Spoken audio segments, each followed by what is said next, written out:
We're on? Okay. Tonight we're going to continue with chapter 9 of The Heritage of the Ultimate Law of Life and Death. Last week we actually left off at the end of chapter 8. We didn't get to the key points. In chapter 9 we begin to have a little bit of a different format in this lecture. And what happens here from this point on is that President Ikeda is going to start actually focusing on some concepts in parallel to what he's saying about the Gosho. And as we go forward, these concepts will be actually called out in gray pages, gray sections, and boxes throughout the balance of the lecture. So what I'm going to do tonight, because we will be coming back next week, we're leaving the country tomorrow for a quick short trip. We will be back in time for next week's meeting. But then after next week's meeting, it will be a little hit and miss for a while we have some more travel and summertime schedule, okay? So I want to get through chapter 10 if I possibly can, but I very well may only get through the salient points of chapter 9. So tonight I'm going to read straight through the text of chapter 9, okay? Then next week I'm going to go back and start back again on 78, read those key points, and then read all the boxes that we're going to skip tonight, okay? Y'all with me? Yeah. All right. So we're going to go ahead and start right now on chapter 9, page 80. All right. The oneness of mentor and disciple, the eternal bond of mentor and disciple who dedicate their lives to the great vow for Kosen Rufu. Somebody want to explain that title to me? What's the significance of that title? Okay, first of all, yes, the oneness, all right? So that means that there is, what's the oneness of mentor and disciple actually state as a fact? There's no mentor. There is no separation between the mentor and the disciple. It might seem like one precedes the other, or is greater than the other, or is senior to the other, but that's never the case. This is, again, the transmission of the lifeblood of the correct teaching, which is constantly being passed off almost like a relay race, right? Okay, so then it says below that, the eternal bond of mentor and disciple who dedicate their lives to the great vow for Kosen Rufu. So what is he talking about there? Is he talking about Daisaku Ikeda? No. As he's already explained in this lecture several times, the mentor is actually always Nichiren Daishonin. All right? While there are many people that don't like the Soka Gakkai or the fact that there's a Soka philosophy, they try to qualify this mentor-disciple relationship as something that Daisaku Ikeda is pushing on everybody to control them like they're his little bots or something. That has nothing to do with it. Actually, he's going to quote Nikko Shonin, okay, who learned this Buddhism directly from Nichiren, the only one that really can say that. And he qualifies that the whole thing is based on the mentor-disciple relationship. So who is the mentor? Nichiren Daishonin. Who is the disciple? All of the believers that follow and support the teaching of the mentor, Nam-myoho Renge-kyo. So the mentor is the Nam-myoho Renge-kyo, thus come one. And as disciples, we all have that potentiality within our lives. We share it. It's a common reality of all living things. It's called the Buddha nature. Everybody with me? Yeah. Okay, so let's go on with the lecture on page 80. Buddhism is a teaching conveyed through the mentor-disciple relationship. The oneness or shared commitment of mentor and disciple forms the essence of Buddhist practice. If we forget the mentor-disciple relationship, we cannot attain Buddhahood, nor can we achieve eternal happiness or realize Kosen Rufu. It is through the bond of mentor and disciple that the law is transmitted. Buddhism is the law of life, and the law of life cannot be transmitted through words or concepts alone. And that's a fact. I couldn't sit here and have the conversations that I have every Wednesday without the mentors that I've had. They're the ones that taught me the foundational core understanding that allowed me to continue to progress my faith over the course of the last 46 years. And don't forget, this isn't a process that has a beginning or an ending. You know, its beginning was before you were born because of the karmic relationship that you formed in order to be able to meet the Gohonzon and Buddhism and the Buddhism sowing in this lifetime. And it doesn't end at death because you're going to continue on that path eternally. Once you attain Buddhahood in your present form, you never fail to appear as a Buddha. in your present form, ultimately, in any lifetime in the future. All right? And how is that achieved, though? That is achieved only through a relationship with the Gohonzon. And how is that achieved then? Only through a relationship with Nichiren. Yeah. I can't do Shakyamuni's Buddhism and get to this. Right. Sorry. Sorry, I'm not trying to be insulting to Shakyamuni or demean or diminish Shakyamuni. Shakyamuni himself said, the power of my teaching ends after the second 1,000 years, period. That's why he says the teacher will appear in the fifth 500-year period. You should propagate it and never let it die out, yada, yada, yada, right? I can't quote the Lotus Sutra exactly, but you know that's all right there. Right. So it's already all qualified that this is the true teaching for Mappo, the 10,000 years and beyond of Mappo, okay, is actually something that will occur or be clarified or qualified in the fifth 500-year period after the Thus Come One Shakyamuni's passing. And that's exactly when Nichiren made his advent, according to the timing of the understanding of the sutras at that time, okay? So again, Buddhism is a teaching conveyed through the mentor-disciple relationship. Everybody that will mentor you has been mentored by virtue of their relationship with the Gohonzon already. Do you understand? That's why this baton that's being passed on is always consistent as a quote-unquote correct teaching. That's what we're studying right now. It's trying to help discern what is the correct teaching. Okay? Where are the edges? Where are the lines? Okay? That create correct versus incorrect. Okay? Correct is universal. Incorrect is anything that's not universal. All right, let me continue to read. I'm going to read the first paragraph and continue. Buddhism is a teaching conveyed through the mentor-disciple relationship. The oneness or shared commitment of mentor and disciple forms the essence of Buddhist practice, because that's the continuum that allows Buddhism to be perpetual throughout forever. If we forget the mentor-disciple relationship, if we forget the relationship with our original teacher, which means if we forget the relationship with the Gohonzon, we cannot attain Buddhahood. I think that goes without saying if you're a Nichiren Buddhist. You understand if you abandon the teaching, if you abandon your faith, your practice, you're not going to attain Buddhahood in this lifetime. Nor can we achieve eternal happiness, because you didn't attain Buddhahood, that's what eternal happiness is, or realize Kosen Rufu, because if you don't pursue, you're going to drop the ball, this isn't going to happen either. The widespread propagation. So the widespread propagation is all dependent upon those disciples that are his original disciples, the bodhisattvas of the earth, the ones that never drop the baton in any lifetime. That's how you can tell the difference between those and the people that are not yet at that point. Okay? It is through the bond of mentor and disciple that the law is transmitted. Buddhism is the law of life, and the law of life cannot be transmitted through words or concepts alone. Why? It needs action. Words and concepts have nothing to do with faith. Okay? Faith is how this is transmitted. Okay? A life of faith is the means that this is transmitted. It's not mind candy. It's not a theoretical construct that answers a lot of questions in a general way. It's an actual revolution that's occurring and made visibly evident in the lives of those that are seeking this, okay? The heritage of the ultimate law of life and death flows in the lives of those who strive for Kosen Rufu based on the path of mentor and disciple. So this heritage, this ability to pass the baton, okay, is based on that relationship.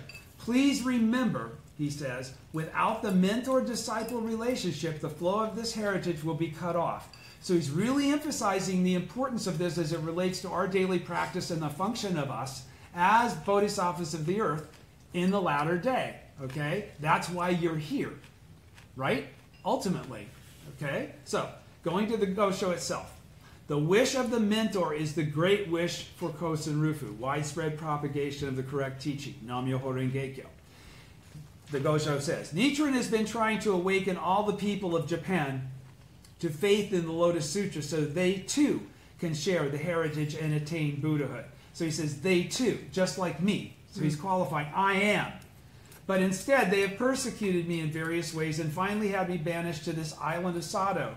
You, Sairinbo, who this letter is written to, have followed Nichiren, however, and met with suffering as a result. It pains me deeply, to think of your anguish. Gold can be neither burned by fire nor corroded or swept away by water, but iron is vulnerable to both.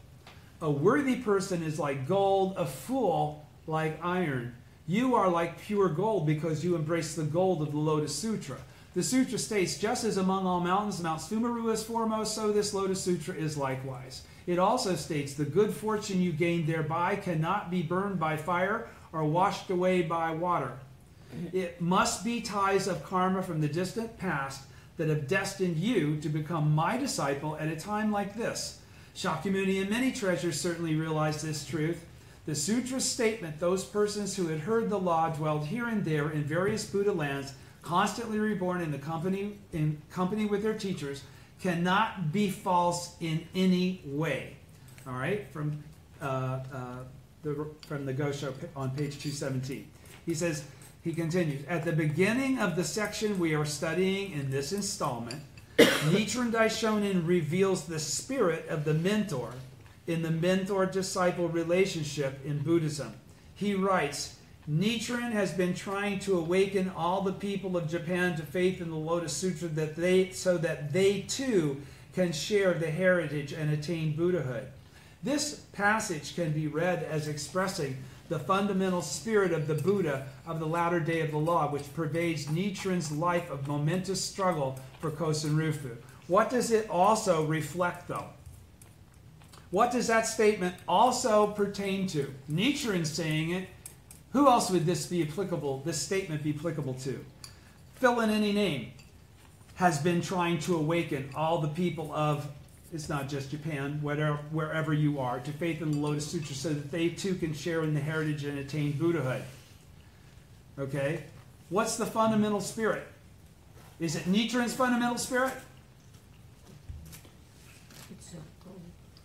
Say it out loud, Catherine. It's our fundamental spirit. This is the same as we should be. We should be taking on this spirit as the example of the spirit that we have when we face the Gohonzon and we pray about our life and Kosen Rufu and the sake of others, okay? This desire to enable all people to equally share in the heritage of attaining Buddhahood is itself the spirit of the Lotus Sutra. Okay, so if you're trying to capture the spirit of the Lotus Sutra, the spirit of correct understanding and correct action, correct practice, you should have this same mindset. You should care about whether or not people attain Buddhahood besides yourself. If you're only focused on yourself, you're missing the point. You're missing the spirit of the heritage, is my point. The spirit of the heritage includes and is based on Kosen Rufu. You're a function of Kosen Rufu. Kosen Rufu isn't a function of you. Do you understand? All right, so the desire to enable all people to equally share in the heritage of attaining Buddhahood is itself the spirit of the Lotus Sutra and also the great wish or vow of the Buddha described in the sutra. Our vow. The vow we're taking as well, right? The Buddha takes it in order to serve as the example that we should follow. So this vow becomes our vow. Right. All right? The Lotus Sutra is permeated by the Buddha's great vow to enable all people to attain Buddhahood. Shakyamuni teaches that a person who inherits and carries on this vow is a genuine bodhisattva and true disciple of the Buddha. He also calls on his followers to widely propagate the law throughout the world after his passing, stressing the importance of winning in the struggle against negative forces that seek to obstruct the flow of Kosen Rufu. Okay? So, again, what did that just say? The Buddha's great vow to enable all people to attain Buddhahood. So it doesn't say the great vow to help all good people to attain Buddhahood. Or all the people like me to attain Buddhahood. Okay? Or all the people that agree with my opinion to attain Buddhahood. This is a vow predicated on a conviction yourself that you're already practicing the correct teaching. All right? And that it's very important for you to do whatever you can in your present form to help facilitate others in that process. That's when that vow becomes your own. Accordingly, the great vow of the Buddha and the wish of the mentor for the enlightenment of all people and the happiness of self and others are none other than the great vow or wish for Kosen Rufu itself. It all makes sense, right? During the Tatsunokuchi persecution in Sato Island, there were those among Nichiren's disciples who, failing to understand this spirit of the mentor, ignorantly slandered him and abandoned their faith. Adversity invariably separates the genuine from the false. In the midst of this great wave of persecution, Nichiren taught the vital importance of the mentor-disciple relationship and inspired true disciples who shared his powerful commitment to stand up. He engaged in a struggle to rebuild his community of followers after repression by state authorities had resulted in, quote, 999 out of 1,000 people who gave up their faith, he's quoted as saying in reply to Niyama. Even on Sato, there appeared a stream of people who decided to follow Nichiren after observing at close hand his integrity and dauntless struggle as a votary of the Lotus Sutra. They were disciples of pure gold who joined Nichiren knowing full well that he was an exile. One of these people was the Tendai priest and fellow exile Sarimbo. All right? But does anybody make any kind of a connection or correlation to what he just talked about there and any other time frame or other individuals? He's saying, number one, that because of the Tatsunokuchi persecution and all the shit that hit the fan at that time, several of Nichiren's key disciples, many of the people that were already beginning to chant Nam-myoho Renge-kyo, stopped. Okay? They were hit with adversity and they quit. Some of them, when they were hit with adversity, felt that they had evidently not been doing the right thing since they're catching adversity and actually turned on Nichiren. Okay? Now, the exact same thing happened in, the 40s with President Makaguchi and President Toda. And within the last 30 years, or the last 20 years, this happened with President Ikeda as well. So when you meet this kind of persecution from others, don't ever be discouraged by it. It doesn't mean shit. As a matter of fact, it probably qualifies the fact that you're doing the right thing. Because there's no correct mentor that I'm aware of that hasn't had to deal with this. Deal with this reality that people will turn against you. People that were your friends, people that you thought you had a relationship, will have a relationship that changes for whatever reason. That can never be something that takes you off course. You can never be affected by that as it relates to your endeavor toward Kosen Rufu. Do you follow? So he says, even on Sato, there appeared a steady stream of people who decided to follow Nichiren after observing at close hand his integrity and dauntless struggle as a votary of the Lotus Sutra. You're to continue on and attract those people who now will not reject you, because there will people that will not reject you. They will absolutely embrace what you're saying. All right? He says, the true heritage on the page at the bottom of page 82. The true heritage of faith is open to all people. What did that just say?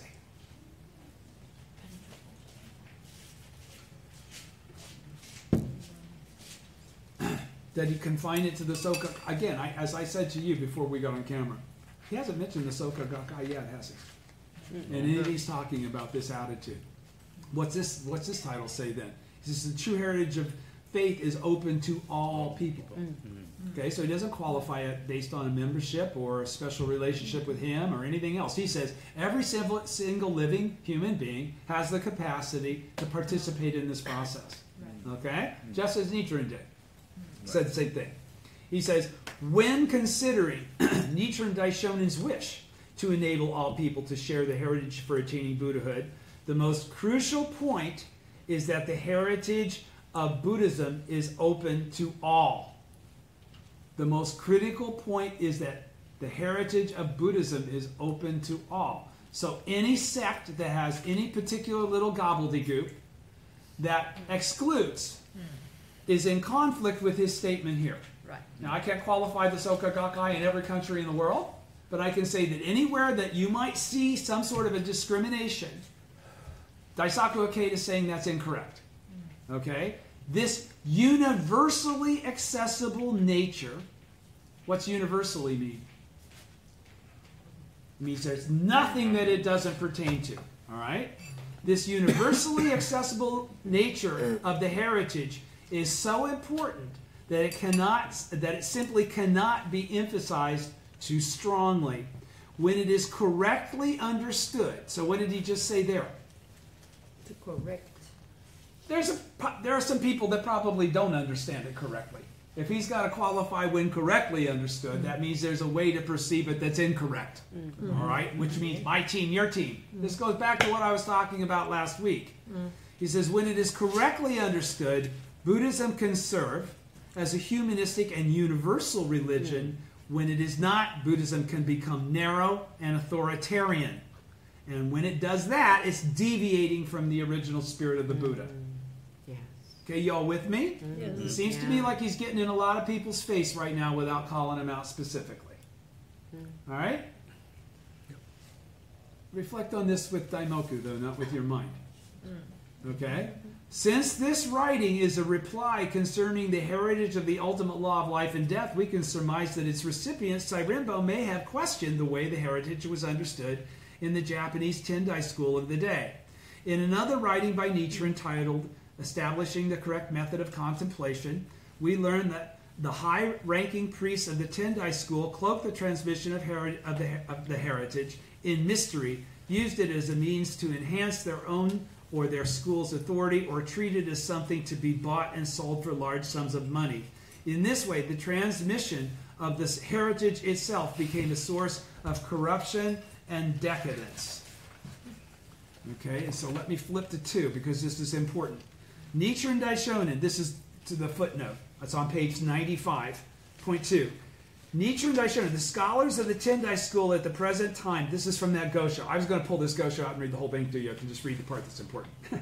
The scholars of the Tendai school at the present time have forgotten about the heritage of Tendai's teaching that was secretly preserved in the Stone Tower storehouse. Because of this, they have ceased the custom of passing on the heritage of Tendai's secret law, and instead describe themselves as embracing the heritage of the threefold contemplation in a single mind, when in fact they are not. Trusting to their own ideas rather than, again, following the path of the mentor. They fashion a document describing that heritage, put it in a brocade bag, hang it around their neck, or hide it away in a box and sell it for a high price. As a result, the erroneous teachings of theirs have come to be propagated everywhere throughout the country, and the true doctrine of Buddhism taught by Tentai has become obliterated and lost. That's Nichiren Daishonin saying that. Tentai's original intentions have in this way been forgotten, and the wonderful law of Shakyamuni Buddha demoted. Right? Because what happened? They took on the true word teachings and combined them, right? Yep. Okay? So, going on then to the top of page 83. Is everybody with me so far? Do you understand the point that he's making and that I'm trying to help convey to you? All right? This is open to everybody, and it's really about your faith. Next, Nichiren says, but instead they have persecuted me in various ways and finally had me banished to this island of Sado. Referring here to his own struggles during the past 20 years, Nichiren indicates that the endeavor of Kosen Rufu is one of overcoming an unending series of great obstacles. Let me stop right there. Nichiren indicates the endeavor of Kosen Rufu is one of overcoming what? An unending series of great obstacles. Okay? So if you encounter unending obstacles, that's nothing more than the clarification. That's how Nichiren perceived it. That's how the three presidents have perceived it. That's how I perceive it. This is how you make this work. I said tonight in Steve in the line conversation, tonight's going to be the teaching about really going to give you input on how to get benefits. For those of you that chant for benefits and benefits are important, I can tell you right now, when you focus the reason that you want benefits on the sake of Kosen Rufu, instead of for your own need or personal gratification, they happen much more quickly. Okay? And if you create the relationship with the Gohonzon that is one between mentor and disciple, you have a personal relationship with the Gohonzon as though you know Nichiren Daishonin personally. He didn't die 700 or 800 years ago. You're reading him all the time. You're thinking about what he says while you're in front of the Gohonzon. You're having a dialogue. Now, you're having a dialogue with Nichiren? No, Nichiren died 700 or 800 years ago. But what did he say? He said something that's timeless and eternal. It's the teaching of the Buddha. There's no time limit on that. So when you discuss that with yourself in front of the Gohonzon, you are effectively having a conversation with Nichiren, if you have the faith that that's what is represented in the Gohonzon. Do you understand what I just said? Yes. Okay, so he says, and so if you have that conversation and you have that relationship, how can you begrudge your life when he went through everything that he went through? Okay? This is the point. Don't be a don't want to be a wimp, master. Okay?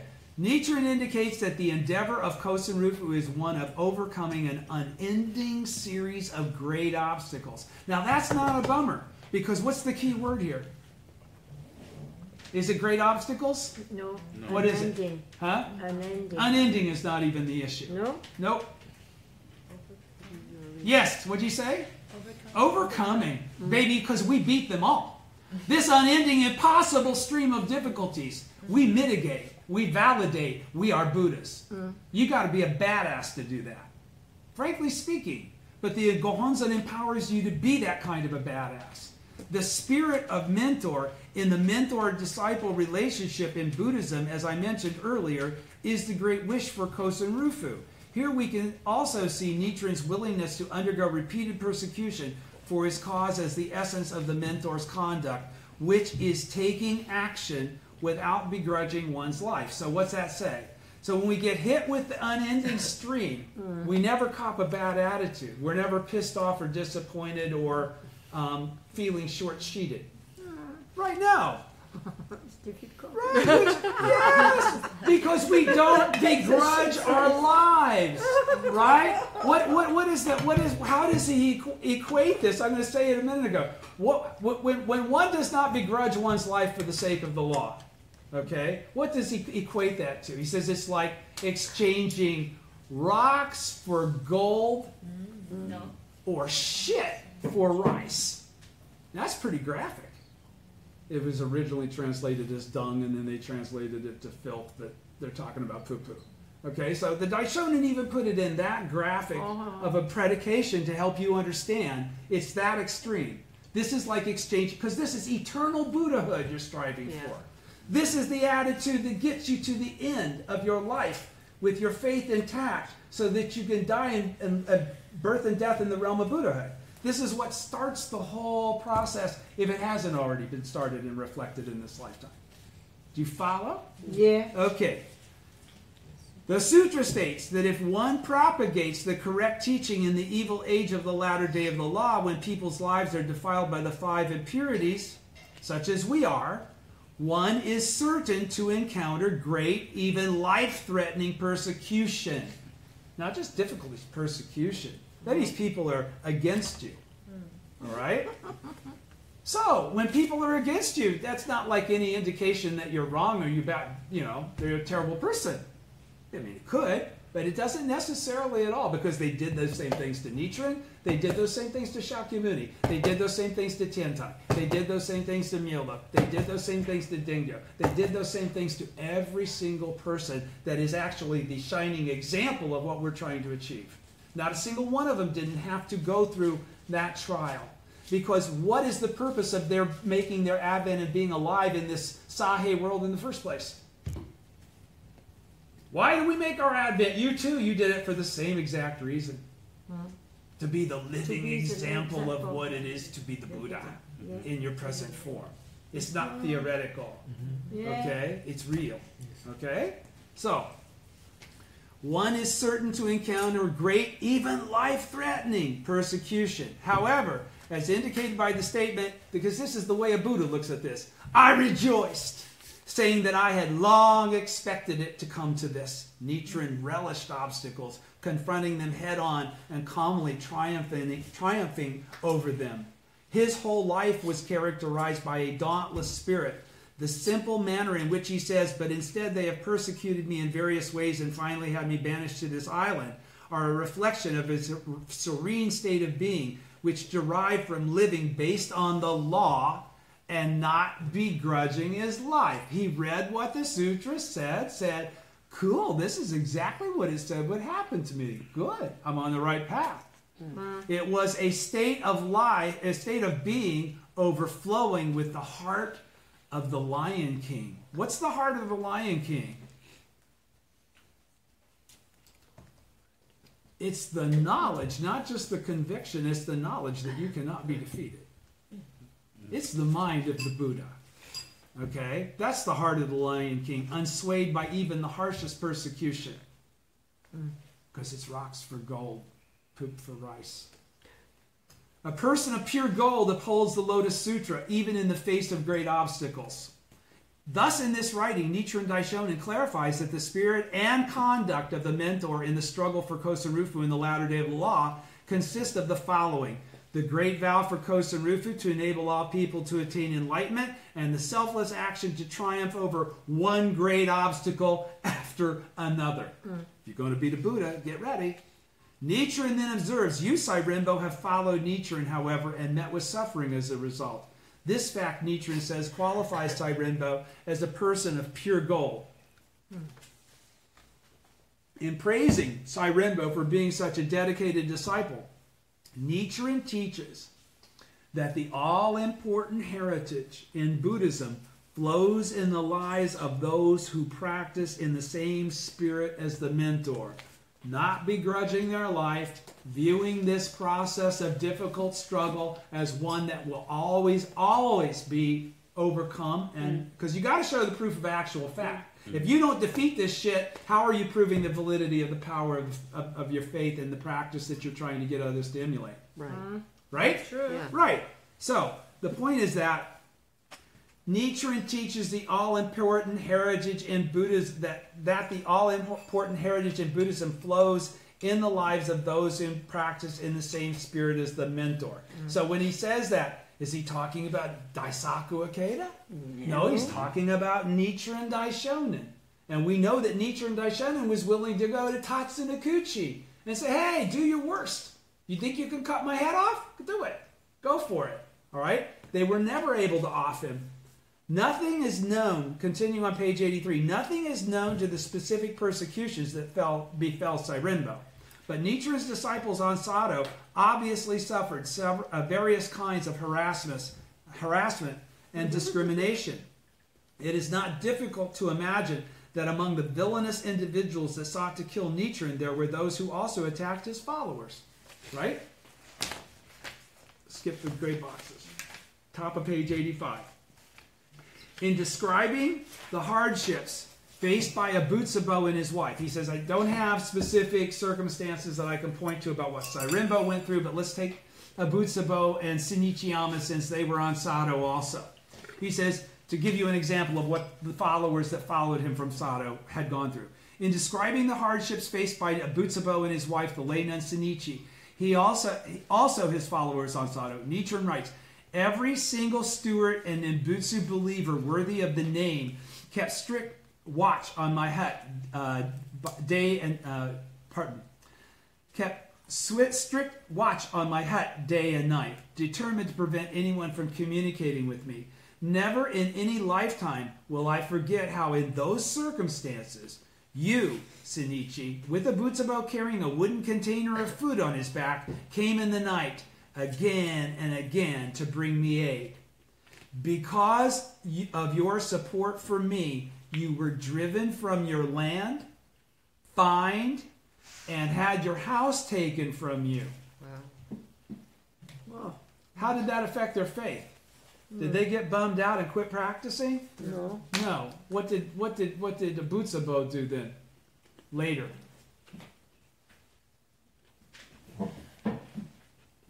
Several occasions he went to Minobu. He went across the Sea of Japan. He went from Sado Island to the mainland, went all the way up to Minobu to see his master.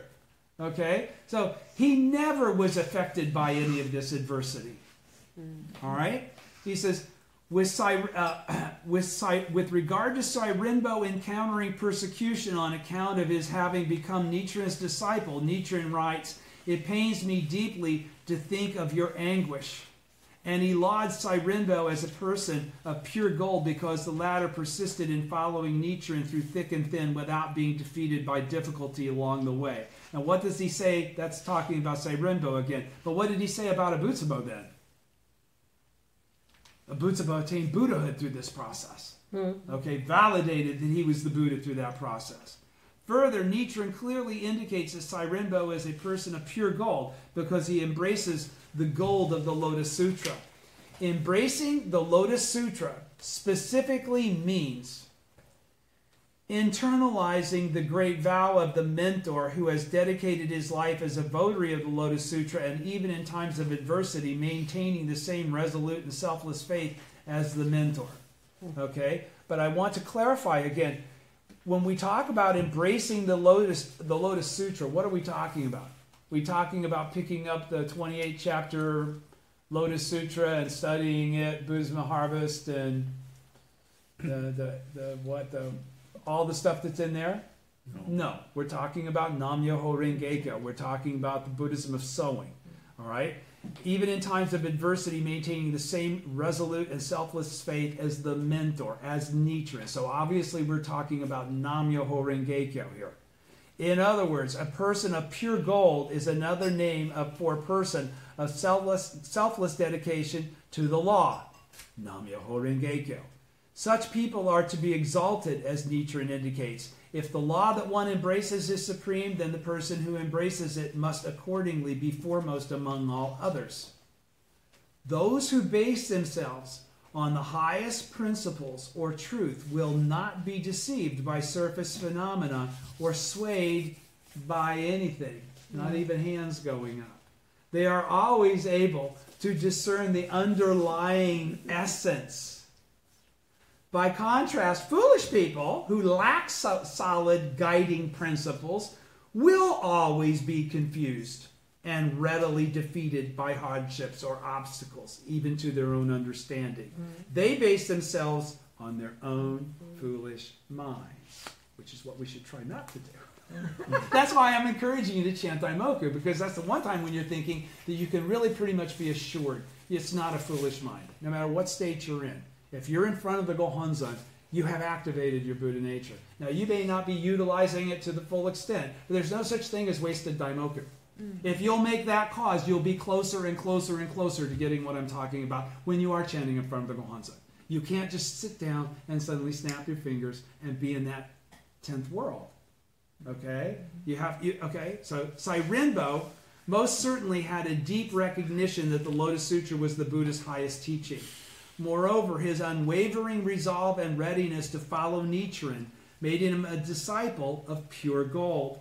Cyrinbo was profoundly inspired on Sado by witnessing a true votary who practiced the Lotus Sutra, the King of Sutras, in exact accord with its teaching and spirit, and strove steadfast, selflessly, to lead all people to enlightenment. And what's the significance of that?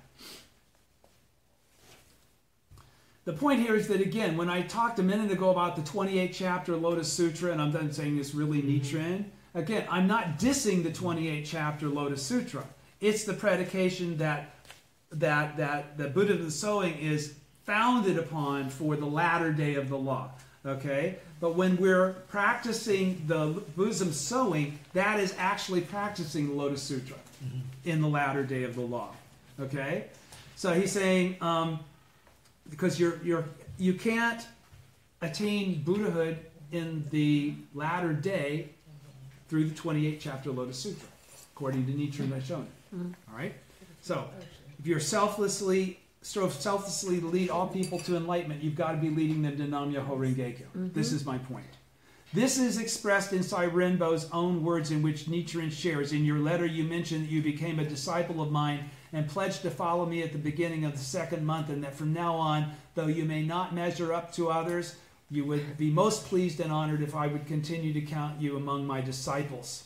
Cyrinbo, no doubt, immediately and correctly grasped that advancing together with a true votary of the Lotus Sutra is the essence and ultimate meaning of embracing the Lotus Sutra. So what is that also talking about then? If you hook up with a true votary of the Lotus Sutra,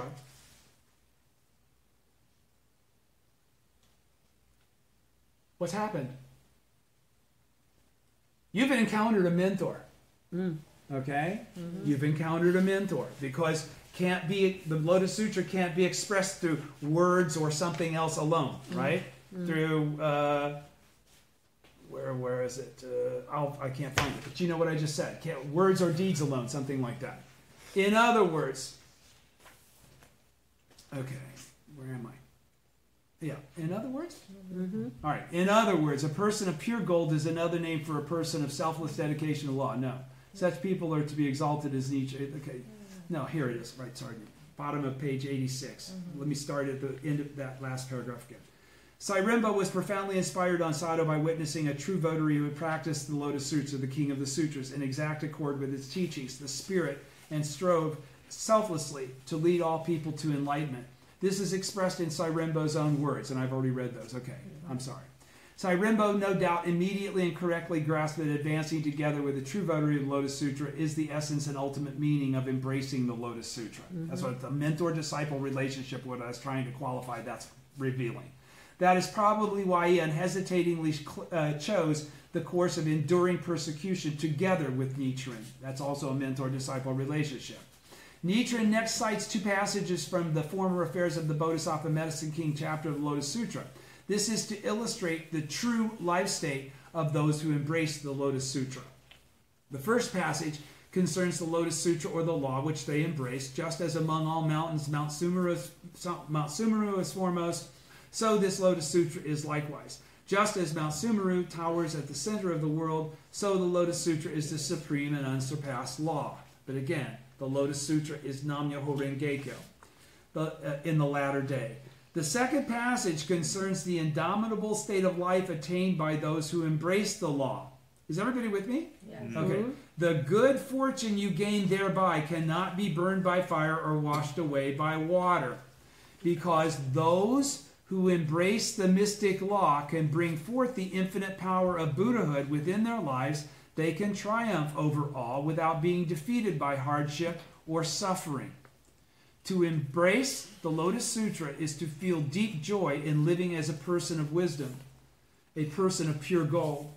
Such vibrant pride and self-worth gives rise to the strength, courage, and wisdom to endure and overcome all obstacles. What did that just qualify? What's the real reward of faith? What's the real reward of lifelong faith? You can overcome all the deep. Pardon? You can overcome all. You overcome all obstacles, but when you overcome one obstacle, then it's when's the last? Okay. So that's not it. But the point is that to embrace the Lotus Sutra is to feel deep joy in living that life. Okay, that doesn't bum you out; it pumps you up. Because every time you defeat those obstacles, you've validated the power of your own faith, and you have also expressed to others the power of your life that they could emulate if they would do what you're doing. You're being the Buddha in your present form. Do you understand? That's the deep joy in living as a person of wisdom. That's a Buddha. A person of pure gold. That's a Buddha. Such vibrant pride and self-worth give rise to the strength, courage, and wisdom to endure and overcome all obstacles. Buddha wisdom, Buddha nature, Buddha in your present form. You with me? Okay. The eternal karmic ties of mentor and disciple. Eternal karmic ties. What would that indicate? We are one. Yeah, but boy, very specifically. Don't forget, mentor and disciple in this circumstance is talking about the original teacher and the bodhisattvas of the earth in its purest, in its most correct understanding, right? That's an eternal karmic tie because that goes back to the original state. These are the original disciples. Do you understand? This is an original connection. This is an eternal karmic tie. Okay? Not something that just formulated. Okay? It's been obscured in those people that it hasn't been revealed in, but it already exists in their life. They already have the Buddha nature. There's nobody that's not a Buddha, in essence. Right?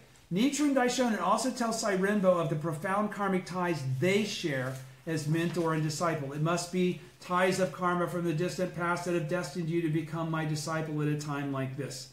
Nichiren indicates that this mysterious bond, which cannot be understood, can perhaps only be fathomed by the Buddhist Shakyamuni and many treasures. Well, then good luck. Further, he explains that the profound karmic ties shared by mentor and disciple who uphold the Lotus Sutra are an indisputable truth. So by virtue of that reality, that connection is validated, though it isn't, in other words, that action is what reveals that past relationship. Further, he explains that the profound karmic ties shared by mentor and disciple who uphold the Lotus Sutra are in indisputable truth, citing a passage from the Parable of the Phantom City chapter. Those persons who had heard the law dwelled here and there in various Buddha lands, constantly reborn in company with their teachers. So what does that say to me? That says to me that Mr. Matsuoka, I knew him way before I was born in this lifetime. Mr. Osaki, I knew him way before I was born in this lifetime. All those peoples I've talked about that are my mentors. Now, those relationships existed before I met them in Los Angeles or Chicago or wherever. Mm-hmm. This is the point. All right. This passage reveals the depth of the mentor-disciple bond. You should understand that if it exists in this lifetime, then it definitely existed prior to this lifetime. That's really the key point. Mm-hmm. To give a brief explanation of its meaning, since the distant time of major world system dust particle kalpas in the past, Shakyamuni's voice-hearer disciples had constantly been born in various Buddha lands with Shakyamuni as their mentor and carried out bodhisattva practice together.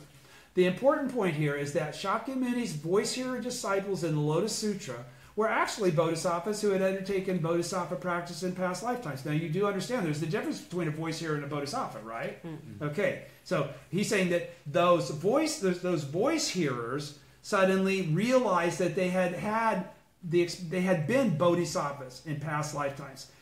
Through these words of the Buddha, the voice hearers remember that they originally possessed the life state of bodhisattvas. Okay? The Lotus Sutra reveals that since the immeasurable past, the voice hearers have possessed the wish that we have had deep in our hearts from the start. Okay? That is the wish to attain supreme enlightenment and free all living beings from suffering. Therefore, the voice hearers, by recalling their great wish from the distant past, isn't that what we're doing? We're not voice hearers, we're Buddhists. Mm-hmm. But again, we're not being taught from the Lotus Sutra. We're being taught from the teaching of Nichiren, right? So, by recalling their great wish from the distant past. Isn't that what we're doing when we take the vow? Mm-hmm. If we take the vow, is that the first time we ever heard of that vow? Mm-hmm. No. Okay, so that's the point. We're recalling our great vow from the distant past. And we're by virtue of remembering and living up to and executing that vow in this lifetime, we awaken to their identity as living beings who have carried out the same bodhisattva practice as their teacher Shakyamuni. Okay, that there's no separation between them and Shakyamuni. That they must also then actually be Buddhists like Shakyamuni. It's just that in the Buddhism Harvest, the Buddhas are all resplendent like supernatural dudes. They're not common mortals. Mm-hmm. Right? Shakyamuni's does all kinds of weird shit that I couldn't do. Nichiren couldn't do it either. So why does the original teacher make his advent as somebody like Nichiren instead of somebody like Shakyamuni? Why don't we consider Shakyamuni to be the original teacher? Because he announced it. Well, again, not only that, but yes, the fact is that he couldn't have taught us as human beings how to be Buddhists. Only a human being that has attained Buddhahood can teach a human being how to be a Buddha, or convince them that they can be a Buddha. That's what I'm saying. Okay, but Shakyamuni is a human being. Shakyamuni as an individual was a human being historically, but read the sutras. Does that sound like any human being that you know? The kind of shit he pulled in those sutras? No, come on. I mean, if you've not read his sutras, he did all kinds of really weird shit, metaphysical stuff. You know, he the treasure tower was bigger than Earth. Okay, I mean, how'd that happen? These are metaphors, dear. That's the point. Okay, but Nichiren's life is not a metaphor. Nichiren's life is in recordable history. Yeah. It's not some time in such a distant past as storytelling. Okay? Nichiren's life can be emulated by you today in the 21st century. That's what that's what the Soka philosophy is all about. Everything we're taught to do by this teaching that Daisaku Ikeda is sharing with us, okay, is the source is Nichiren, but the manner in which we're pursuing it is 21st century. Follow? That means there have been intermediary teachers that have qualified the things that needed to be qualified for this to occur now. Right? Lifetime after lifetime, they're born in the company with their teachers. The teachers are not in with a teacher. It's teachers, plural. It's a process. Do you understand? Okay. That is the... I'll start again here. Let me start again. The important point here is that Shakyamuni's voice-hearer disciples in the Lotus Sutra were actually bodhisattvas. They were actually bodhisattvas who had undertaken bodhisattva practice in past lifetimes, so they couldn't have revealed that. Though, through these words of the Buddha, the voice-hearers remember that they originally possessed the life state of bodhisattvas. Try and extrapolate this into you. The Lotus Sutra reveals that since the immeasurable past, the voice-hearers have possessed the wish that they have had deep in their hearts from the start. That is the wish to attain supreme enlightenment and free all living beings from suffering. Therefore, the voice-hearers, by recalling their great wish from the distant past, discover and awaken to their identity as living beings who have carried out the same bodhisattva practice as their teacher Shakyamuni. Okay? But are these voice-hearers bodhisattvas of the earth? No. They're disciples of Shakyamuni. Okay, the bodhisattvas of the earth are the disciples of the original teacher. Okay, so this passage, continuing, it made me more clear as I continue to read instead of explain. This passage indeed it describes the eternal relationship of mentor and disciple, Shakyamuni's disciples and Shakyamuni. Okay, that's not us and Nichiren. Right? This passage indeed describes the eternal relationship of mentor and disciple who strive together to realize the most profound aspiration of human beings and of all life, the enlightenment and happiness of both self and others, Kosen Rufu. A true mentor in Buddhism is one who enables us to remember this aspiration. My teachers all helped awaken that memory of that aspiration in me as well. This isn't just coming from Nichiren or Daisaku Ikeda. I knew others before I knew either one of them well. True disciples, meanwhile, are ones who follow the mentor's teaching. They hear this and they go, gotcha. Who never forget that this most profound aspiration is in fact their own. This isn't his dream that I'm trying to achieve for him. This is my dream because I share the same life state as him. Okay, do you understand? All right, so... This isn't by proxy. There's no separation between you and Nichiren when you're functioning as a Buddha. Buddha is Buddha is Buddha. All right? Who never forget that their most profound aspiration is in fact their own, and who, convinced from the bottom of their hearts that this is so, launch into action in accord with the mentor's instructions. So you follow the teaching exactly as Nichiren has ascribed it. All right? The most profound mentor-disciple relationship is that of mentor and disciple who struggle together for Kosen Rufu. So what's that immediately say? Which mentor-disciple relationship is that? That's the one based on Nam-myoho Renge-kyo because it mentions Kosen Rufu. Do you understand? All right. Their lives are linked on the deepest level because they go back to the original state. They go back to the ninth consciousness, which we'll study next week. Okay? The eternal world of Buddhahood exists in the depths of their lives. Both mentor and disciple then dwell in the immense life state of the palace of the ninth consciousness, the unchanging reality that reigns over all of life's functions. Okay? And this gets into some really heavy stuff, and that's why we'll discuss it next week more in detail. Going on page 89. Do you know about the ninth consciousness? Okay, we've already studied all that, right? Yeah. Those persons who had heard the law, but a lot of people probably haven't, so I'm looking forward to that. Those persons who had heard the law dwelled here and there in various Buddha lands, constantly reborn in company with their teachers. Constantly reborn. This process, cyclically, however you want to pronounce that, right? Okay. Teacher, disciples. Manifest, go into extinction, come back out, manifest, right? All on the same track, all for the same reason. All sharing the same life, ultimately, actually. Think about it. At the third memorial, second anniversary in November 1946 for his mentor Tnesaburo Makaguchi, this is on page 89 still, first column down the bottom. Second Soka Gakkai President Josei Toda said, in your vast and boundless compassion, he's talking about Makaguchi. He's saying of Makaguchi, in your vast and boundless compassion, you let me accompany you even to prison. As a result, I could read with my entire being the passage of the Lotus Sutra. Those persons who had heard the law dwelled here and there in various Buddha lands, constantly reborn in company with their teachers. The benefit of this was coming to know my former existence as a bodhisattva of the earth and to absorb with my very life even a small degree of the sutra's meaning. Could there be any greater happiness than this? President Keita says from this quote of President Toda, this captures the essence of the mentor-disciple relationship in Buddhism. Now, why does he say that that's significant?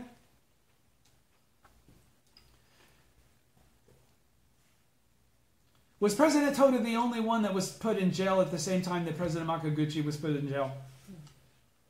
No, there was a bunch of dudes that were put in jail. How did the other guys get out of jail? They renounced. They said, screw him. Okay. Why did President Toda stay in prison? Because they wouldn't let out President Makaguchi. He said, I won't leave. They said, you're not such a bad guy. You're not the ringleader. He's saying, no. I'm not leaving until the old man leaves. Okay. That's why he was there for the whole war. All right. So this captures the essence of the mentor-disciple relationship in Buddhism. They are one. In those early days of our organization, there were many other Soka Gakkai leaders who proclaimed to be disciples of President Makaguchi. They proclaimed to be, but once the wartime persecution of the Soka Gakkai affected them personally and led to their imprisonment, they did a complete turnaround and recanted their faith, just like Nichiren was talking about a minute ago. Okay? Showing gross ingratitude. There were even some who openly turned against President Makaguchi. Oh, in order to make brownie points with the new guys, what do you think Sarimbo was doing? Sannibo was doing. Cursing at the mentor to whom they were so deeply indebted. The human heart can be frightening, President Keita is saying. Yeah. So, don't be freaked out when this shit happens to you, and it will. If you're doing the right thing, you'll get to experience this yourself personally. It's painful, but it happens, it's real, and it's part of the deal. Because it's there to try to discourage you. Yes. Only Mr. Toda, President Makaguchi's true disciple, was unwavering in his awareness of the profound and noble bond of mentor and disciple, speaking with gratitude of President Makaguchi's vast and boundless compassion of letting him come to prison with him so he could attain Buddhahood. The lofty mentor-disciple relationship is the vital spirit of the Soka Gakkai. If this spirit lives on, our movement will continue to develop eternally. The mentor-disciple spirit of the first three presidents is key to securing the foundations of Kosen Rufu, of the Kosen Rufu movement for the future. Mr. Toda states that by going to prison with his mentor, he was able to realize his former existence as a bodhisattva of the earth and the sutra's meaning. He found the key in the sutra passage concerning being reborn in lifetime after lifetime with one's mentor. Both mentor and disciple dedicate their lives eternally. That means forever, always, to bodhisattva practice, which is the function of awakening others by living in the same state as they do. This point is crucial to understanding the Lotus Sutra's essence. Once in a lecture open to all members, President Toda explained, when I said I'm going to go and be reborn in the country of Japan when it's in a state of ruin, why don't you all come with me? You all replied, okay, let's go. Yes, why not? And as a result, we all appeared in this world. Okay, that was the way he would qualify it to all those people. Okay, The sutra says that wherever they may be, practitioners of the sutra are sure to be born together with their mentor in various Buddhist lands. This is certainly not a lie. It means that mentor and disciple are always born together. In light of these words of Nichiren, I feel tremendous gratitude to all of you. We were born together in this world as a result of a promise we made in the past and our common relationship with the mentor Nichiren. In another writing, Nichiren Daishonin says, I wonder if you and I have not been pledged to each other as teacher and disciple from countless kalpas in the past. Mentor and disciple share karmic ties that extend over past, present, and future. When we strive with all our might for Kosen Rufu, we can sense this profound connection. It is the first three presidents of the Soka Gakkai who have revived in the present age an active and engaged mentor-disciple spirit, the essence of Nichiren Buddhism. It would be no exaggeration to say that if it were not for the appearance of the Soka Gakkai, the spirit of mentor and disciple of the Lotus Sutra and Nichiren Buddhism would have all but disappeared. And then everybody gets in his face over the fact that we're discussing this. This is the teaching of Nichiren, not the teaching of the Soka Gakkai. The mentor-disciple relationship is the essence, because if you don't have a personal relationship with a Gohonzon as Nichiren Daishonin, you're short-sheeting yourself. You're not getting the maximum out of your relationship with the Gohonzon. If you're in that personal relationship with Nichiren, when you're in front of the Gohonzon, there's nothing that you can chant for that won't occur, period. Yeah. Okay, you'll see actual proof that'll freak you out. You become like spooky, weird, powerful. So why is the mentor-disciple relationship valued so highly in Buddhism? Let me reconfirm the Buddhist significance of this relationship. Okay, and this is going to ramp into the end of this. Where are we at here? We at an hour yet? We're at an hour.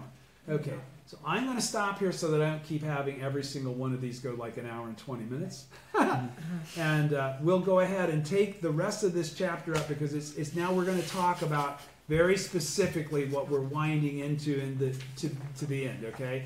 The mentor-disciple relationship is the essence of the Lotus Sutra, okay? And we'll see you there next week on page 90. Thank you so much. Good night.